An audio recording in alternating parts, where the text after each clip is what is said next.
With Resident Evil 4's release last year, Capcom's project to remake the glory years of its survival horror series is complete. But as the game's post-credit scene suggests, the remakes aren't over. And so the big question is, where next? The obvious answer is a remake of Resident Evil 5. But on the game's 15th anniversary, it's clear that moving forward chronologically will take Capcom's remakes into the series' weakest era, an era of gameplay and narrative decisions best left in the past. Resident Evil 5 simply can't be remade. At least not to the standards of Capcom's best work. And so the answer is not to remake, but to rewrite.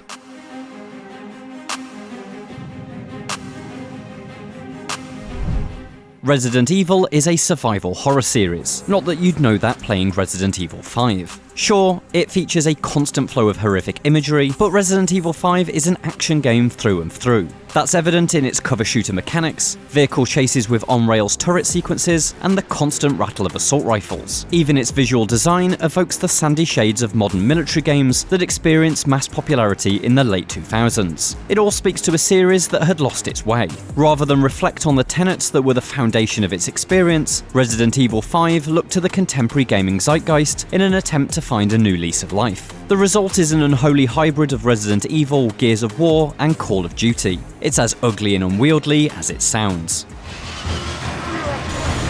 This design appears to not just be a misguided attempt to follow Western successes, but also a misreading of its predecessor. With Resident Evil 4, director Shinji Mikami deftly reinvented the series through the use of a new over-the-shoulder camera angle. The perspective allowed for a more kinetic, action-heavy game. Despite this, Mikami never lost sight of the terror at the core of Resident Evil. Through the use of enemies that were strategically placed to provide undulating waves of tension and fear, and the inclusion of Ashley as your vulnerable charge, combat encounters were focused on surviving overwhelming horrors rather than dominating foes. Resident Evil 5, meanwhile, presents its enemies as waves to be gunned down with increasingly powerful weaponry. Their purpose is cannon fodder, a wall of meat to slow your progress through levels. And those levels are not locations to be explored. Instead, they are largely funnels that push you from entrance to exit. Resident Evil 4 may have replaced the series' traditional continuous structure with discrete levels in an attempt to move away from the backtracking-heavy design of previous games, but it preserved the spirit of locations like the Raccoon City police station. The village, Salazar's castle, and the island feature interlocking explorable pathways that solidify these locations as authentic spaces rather than obstacle courses. Resident Evil 5 has no interest in this, with the majority of its stages being little more than corridors peppered with dead ends to hide treasures in. Their lack of authenticity means no one will ever mention the Kijuju Autonomous Zone in the same breath as the Spencer Mansion. All this is to say that a faithful remake of Resident Evil 5 would break Capcom's 7-year streak of brilliant survival horror games. It's telling that the series' reset point, Resident Evil 7, was a reinvention of the very first game, a haunted house that grew ever larger as you unlocked new rooms by solving its puzzles. Clever reinventions of this base conceit is the key to Resident Evil's success, be that dropping an unstoppable force into the house's corridors, such as Resident Evil 2's Mr. X, or expanding the scope of the house. Resident Evil Village's titular location is effectively a giant manor. Its corridors are streets, and its rooms are houses. Resident Evil 5's stage-driven structure is simply inferior to this design. A modern recreation of it would only further highlight its flaws, especially coming in such close proximity to masterclasses like the remake of Resident Evil 2.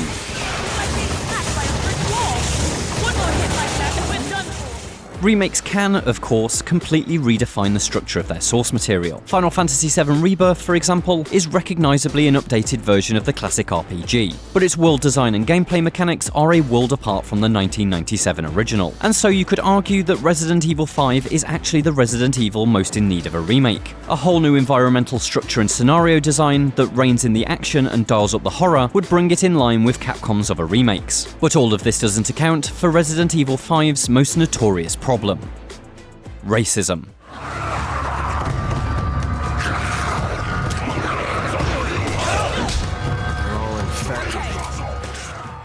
Set in a fictional West African country, Resident Evil 5's primary antagonists are black people. Yes, it's technically the Ouroboros virus that protagonist Chris Redfield is fighting, but the parasite's host is depicted as a nation of mobs and primitives who are violent even before their infection. Intentionally or not, Resident Evil 5 positions Africa as the Dark Continent, an uncivilized world harboring a diseased population that needs gunning down via Western intervention in the name of global security. This insensitive treatment of people of colour was hotly debated even as early as Resident Evil 5's debut trailer, with writers such as Ngai Kroll and Stephen Totilo pointing out the game's uncomfortable post-colonial imagery. The arguments and think pieces continued well into the game's release window, with IGN's own former editor-in-chief Hilary Goldstein having also wrestled with the subject. But that was 2009, a time when race was apparently a debate rather than a reality. In the 2020s, in a post-Black Lives Matter world, there is only one acceptable response to a white man shooting waves of Africans for an entire video game.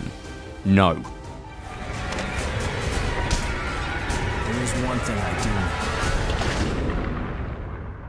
I have a job to do, and I'm gonna see it through. Remakes may be able to redefine their source material, but there's only so many changes you can make until it's not a remake at all, but an entirely new game. And if you take Africa out of Resident Evil 5, is it Resident Evil 5 anymore? Even with a vastly improved, more sensitive take on the continent, perhaps one with a black protagonist and a more empathetic look at the outbreak, the experience would simply be too divorced from the original to hold the name Resident Evil 5. So where does Capcom go now? Personally, I'd look backwards. Code Veronica is an ideal candidate, as is the original Resident Evil. But if the only way is chronologically forward, then a total rewrite of what comes next is the logical path. Because what followed Resident Evil 4 was not one terrible game, but two. Resident Evil 6 tripled down on the action-packed, set-piece heavy shooter design, to the extent that much of it could be mistaken for a third-person Call of Duty spin-off were it not for the monsters. Its restrictive level design practically puts you in a chokehold, forcing you to endure a barrage of bombastic moments that have no interest in evoking any sense of fear. Resident Evil 6 is a survival horror, only in that it's a horrible game that you have to survive playing. But this time around, it doesn't have to be like that. Capcom now has the opportunity to ignore the past and completely reinvent this chunk of the timeline. In Resident Evil 4 Remake's post-credit scene, evil mastermind Albert Wesker details his plans for world domination to Ada Wong. Reflected in his glasses is an image of Excella Gione and the Stairway of the Sun, two significant plot elements from Resident Evil 5, which indicates Capcom's intentions. But there's more to consider. This scene is largely a replication of the sequence from Assignment Ada, a non-canon chapter from the original Resident Evil 4. Its shift from unofficial to canon points to a willingness to change. Furthermore, the end of this scene is completely rewritten. When learning of Wesker's plans, rather than dutifully deliver the stolen Las Plagas sample to him, Ada betrays her shadowy boss and forces her helicopter to turn around. In this moment, the future of Resident Evil becomes unclear. Capcom has given itself the freedom to do whatever it wants. I just hope it's not a remake of Resident Evil 5.